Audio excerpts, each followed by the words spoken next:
नमस्कार, आपण पाहत आहात बहुजन हिताय न्यूज, जनसामान्यांचा बुलंद आवाज।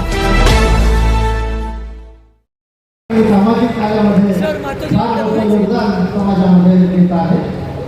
सर इकडे बघा, सर्वांनी जोरदार टाळ्या वाजवल्या त्यांच्यासाठी।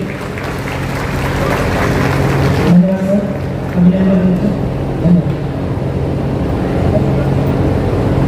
मी भीमराव उद्धवराव वायवळ, परभणी येथे असतो। मी आजच्या कार्यक्रमाचे आणि कालच्या कार्यक्रमाचे जे या कार्यक्रमाचे अध्यक्ष होते आहेत डॉक्टर असीन उत्तम तारा सयाडो, की ज्यांची संपूर्ण जगभरामध्ये 126 विपश्यना केंद्र आहेत। तसेच भारतामध्ये सुद्धा त्यांचं एक बुद्धगया येथे मोठं विपश्यना केंद्र आहे आणि महाराष्ट्रामध्ये त्यांना विपश्यना केंद्र या ठिकाणी चालू करायचं होतं। तर मी माझ्याकडची एक 10,000 स्क्वेअर फीट जागा परभणी शहर महानगरपालिकेच्या ठिकाणाची मी त्यांना त्या ठिकाणी थबरवा मेडिटेशन सेंटरसाठी दान दिलेली आहे आणि या थबरवा मेडिटेशन सेंटरचा मी डायरेक्टर आहे भारत देशाचा आणि संपूर्ण भारत देशामध्ये विविध ठिकाणी माझी कामं चालतात। आमचे भदंत सुगत शांते थेरो यांच्या मार्गदर्शनाखाली संपूर्ण भारतामध्ये आणि संपूर्ण जगामध्ये आम्ही काम करत असतो। बुद्धाज लाईट इंटरनॅशनल असोसिएशन 108 देशांचा मी सदस्य आहे। तर माझ्या ह्या छोट्या कार्याची दखल घेऊन ब्रह्मदेशना माताजींनी माझ्या ठिकाणी स्वागत केलं आहे आणि माझ्या ठिकाणी सत्कार केला आहे। त्या ठिकाणी जे विपश्यना केंद्र उभारलं जाणार आहे ती जी संस्था आहे त्या संस्थेची आहे आपण काही पदाधिकारी आहेत का? ती संस्था, त्या संस्थेचाच मी या ठिकाणी डायरेक्टर आहे, थबरवा मेडिटेशन सेंटर भारत, आणि एक सारनाथ सोशल वेलफेअर फाउंडेशनचा मी अध्यक्ष आहे आणि सुगत भंतीजी हे त्या ठिकाणी संस्थेचे सचिव आहे। आपला बुद्धिझमच्या संदर्भामधला अभ्यास आहे का?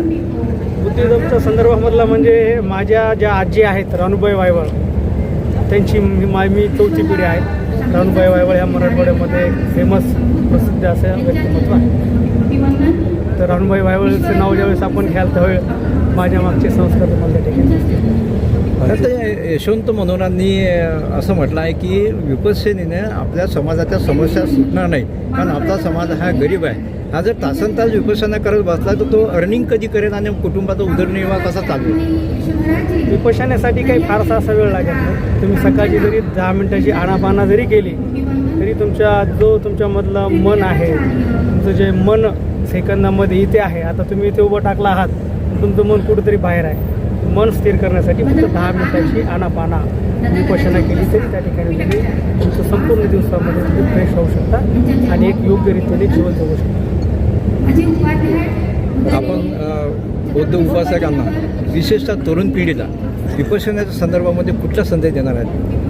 तरुण पिढीने आजच्या काळामध्ये या धगधगीच्या जीवनामध्ये, या मोबाईलच्या जीवनामध्ये, या इंटरनेटच्या माध्यमातून जे काही आपण आज वावरत आहोत, तरुण पिढी ही या मोबाईलच्या फार आहारी गेली आहे। तर तरुण पिढीने जी लयास गेलेली जी विपश्यना होती, तथागत गौतम बुद्धांनी जी काही विपश्यना दिली होती ती विपश्यना गोयंका गुरुजींनी परत भारतामध्ये आणली। आज विपश्यनेच्या माध्यमातून संपूर्ण जगात इगतपुरी येथे जे काही धम्मगिरी आहे त्या धम्मगिरीचं हैदराबाद येथील, भारतातील, महाराष्ट्रातील जे काही विपश्यना केंद्र आहे तिथे जाऊन विपश्यना ही केली पाहिजे।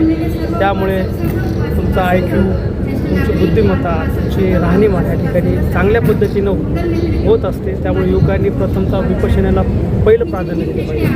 किमान आनापाना तरी सकाळी 10 मिनिटं केलं पाहिजे। महाराष्ट्र शासनाने, भारत सरकारने आनापाना हे सर्व विद्यार्थ्यांसाठी कंपल्सरी केलं, हा GR आहे। बाबासाहेबांनी संपूर्ण आयुष्यामध्ये विपश्यना केल्याचं कुठं आपल्याला दिसत नाही। बाबासाहेबांनी सुद्धा विपश्यना मान्य केली आणि कुठे दिसत नाही म्हणलं तर आपल्याला अभ्यास करावा। विपश्यनेचा मार्ग हा आवश्यक आहे, मुक्तीचा मार्ग आहे आणि माणसांनी विपश्यना केली पाहिजे। लहान मुलांपासून वयस्कर माणसांपर्यंत विपश्यना केली। विपश्यना म्हणजे आपलं हे आपलं हे अच्छा, आपलं नाव सांगा सर? मी भीमराव उद्धवराव वायवळ, परभणी, पण मी संपूर्ण महाराष्ट्रात